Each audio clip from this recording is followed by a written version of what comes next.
Setelah Presiden Prabowo menetapkan ibu kota Nusantara menjadi ibu kota politik pada tahun 2028, kini perkembangan pembangunan proyek IKN kembali jadi sorotan.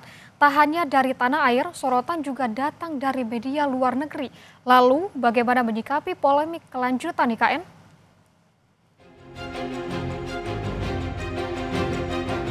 Usai Presiden Prabowo Subianto menetapkan Ibu Kota Nusantara atau IKN menjadi Ibu Kota Politik pada 2028, belakangan surat kabar Inggris The Guardian secara khusus menyoroti perkembangan pembangunan IKN di bawah kepemimpinan Prabowo.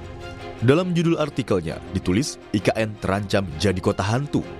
Artikel yang dimuat pada Rabu 29 Oktober 2025 itu dikemas dengan bentuk kritik yang berjudul Ibu Kota Baru Indonesia, Nusantara, terancam menjadi kota hantu.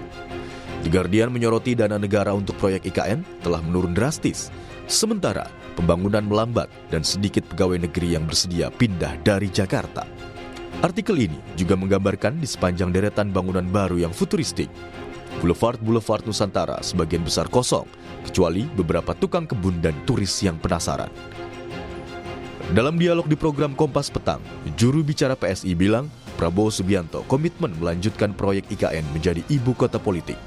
Sementara Jumhur Hidayat, peneliti senior Grid Institute, bilang pembangunan IKN tidak sesuai dengan ilmu pengetahuan dan basis ekonomi. Terkait proyek IKN akan dilanjutkan atau tidak, Direktur Eksekutif Carta Politika Yunarto Wijaya menambahkan pernyataannya, biarkan Presiden Prabowo yang berbicara dalam konteks Indonesia dan melihat cukup atau tidaknya anggaran. Dengan kritik yang dilakukan oleh koran Inggris, media Inggris ini apa pesan yang ditangkap? Ya, kita melihat kritikan ini positif ya buat kita bangsa Indonesia dalam melihat progres pembangunan IKN. Tetapi apa yang dilihat oleh bangsa luar ya tentunya ya belum tentu juga itu sesuai dengan fakta yang terjadi di lapangan ya. Saya kira di lapangan berjalan terus progresnya yang digelontorkan ya oleh Pak Jokowi untuk kemudian bagaimana membangun bangsa ini yang lebih berkeadilan ya dan berkelanjutan. Kemudian Pak Prabowo ya, skema Pak Prabowo itu sudah jelas ya, targetannya sudah jelas ya. Perpres yang dikeluarkan ya beberapa minggu yang lalu itu menandakan komitmen beliau ya untuk bagaimana melanjutkan IKN menjadi pusat ibu kota politik ya atau kemudian menjadi sentral pemerintahan di IKN. Itu saya kira sudah jelas. Tapi sekarang bukan sudah ada komitmen bahwa di 2028 IKN akan menjadi ibu kota politik? Iya, saya setuju itu sudah ada, tapi perubahan-perubahan itu sangat mungkin terjadi. Besok, sekarang ada yang namanya opportunity loss gitu ya, uang sekian puluh triliun mau dialihkan ke sana, sekarang udah 75 triliun loh.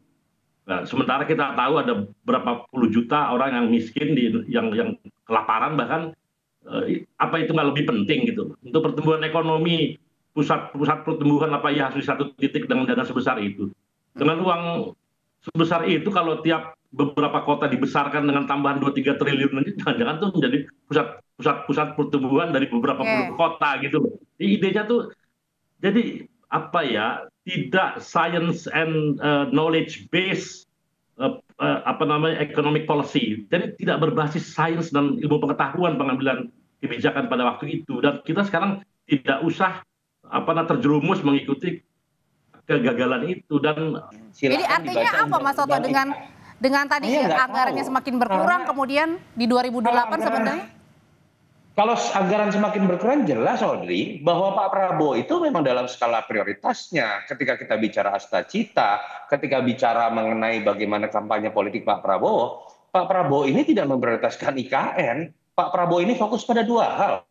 Satu pangan, kedua masalah energi, kalau mau ditambah yang ketiga adalah penambahan alutsista. Makanya kalau kita lihat keseluruhan anggaran di pemerintahan Prabowo itu hanya 3 itu saja yang. Berarti artinya di 2028 menjadi ibu kota politik ini belum tentu terlaksana. Pertanyaan saya, ibu kota politik apa Audrey? Itu tidak ada di undang-undang. Bang Jumhur mungkin menjawab. Mungkin dari Bang Kamarudin ya, Bang Jumhur saya pikir tidak dalam posisi itu karena Bang Jumhur tidak setuju. Niatnya ini memang diteruskan atau tidak. Kalau menurut saya, kita biarkan Pak Prabowo dalam konteks berbicara mengenai Indonesia. apakah anggarannya cukup atau tidak, apakah ini baik untuk Indonesia atau tidak, jangan dilihat dari sisi hubungan baik Pak Prabowo dengan Pak Jokowi. Ini masalah yang jauh lebih. Sebelumnya, Presiden Prabowo Subianto menetapkan Ibu Kota Nusantara menjadi Ibu Kota Politik pada tahun 2028. Ketetapan ini dituangkan dalam Peraturan Presiden Nomor 79 Tahun 2025 tentang pemutakhiran rencana kerja pemerintah tahun 2025.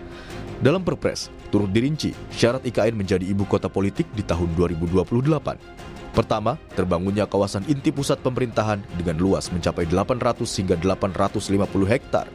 Selanjutnya, persentase pembangunan gedung perkantoran di IKN mencapai 20%. Sedangkan persentase pembangunan hunian rumah tangga yang layak, terjangkau, dan berkelanjutan di IKN mencapai 50%. Tim Liputan, Kompas TV.